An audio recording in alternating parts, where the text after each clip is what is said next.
Okay, so what was the import of Rome for global history? What was the import of Baghdad for global history? Were the two imports the same or different? And how would you connect the two?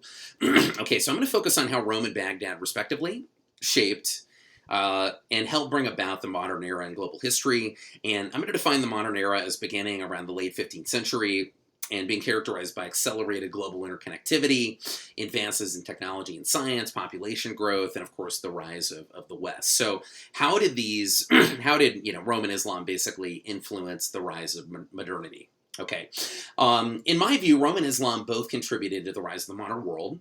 However, Rome, I think, is a more essential part of the great civilizations marching forward view of global history or interpretation of how the modern world came to be. In this view, Islam is important. But Islam is seen as the trading or innovations, merchant activities center of the world, while Rome is the most important civilization, or maybe it's more accurate to say Rome has the most important institutions that influence the modern era, that survive into the modern era, or that even die out in the Middle Ages, but then are recovered in the modern era. And some of these institutions are the institutions of Christianity, like the Catholic Church that developed out of the milieu of the Roman Empire, Roman Republic, right? Transportation infrastructure, advances in that, advances in water systems, representative government, republicanism that eventually developed into democracy in Europe and the United States and all over the world. Architecture, Roman law. I could go on, but that's just a few examples. I should also mention Dr. Barnes's point, the point Dr. Barnes made in one of his lectures about how this idea that Rome is the antecedent of civilization has recently come under significant attack from postmodernism.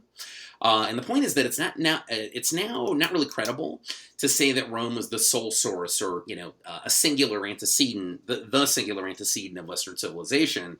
In actuality, it was merely, and this is what Smith puts it. The Smith text puts it on page 223. Smith says, quote, "It was merely a part of a system of empires that stretched throughout Eurasia," right?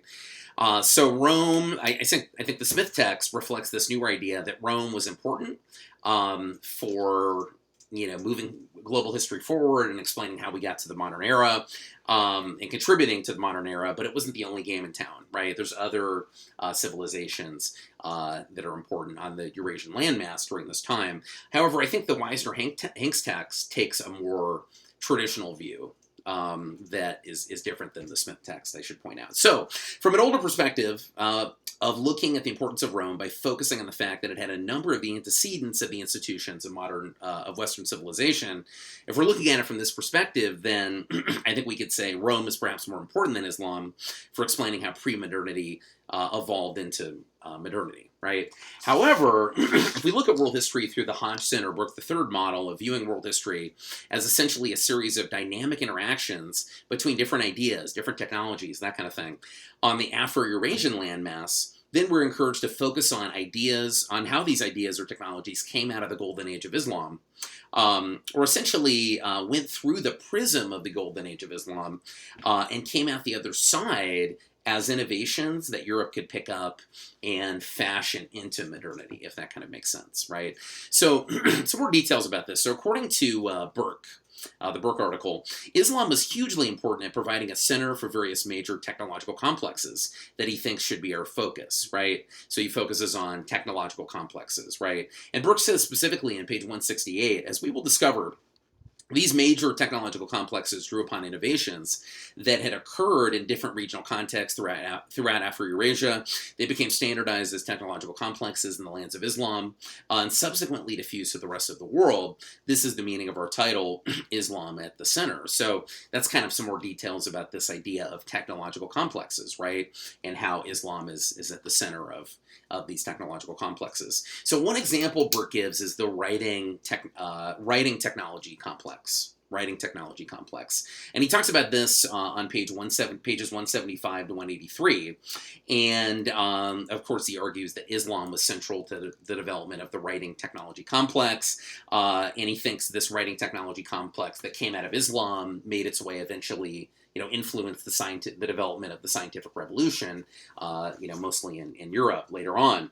So here's what Islamic society did, for example, with paper technology, according to Burke. He says that a fusion of paper-making technology via the lands of Islam produced a shift from oral to scribal culture across the rest of Afro-Eurasia that was rivaled only by the move from scribal to typographical culture.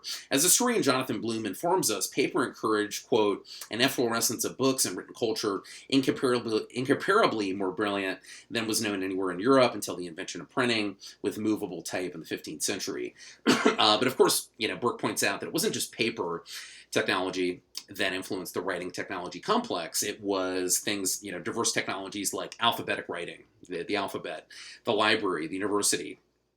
All of these, technologies, essentially, institutions, right, gathered in Islamic civilization to form the writing technology complex that made its way to Europe and to the rest of the world. And one other question is, why was Europe so effective at serving as a gathering point for these technologies, for these what Burke calls social networks, right?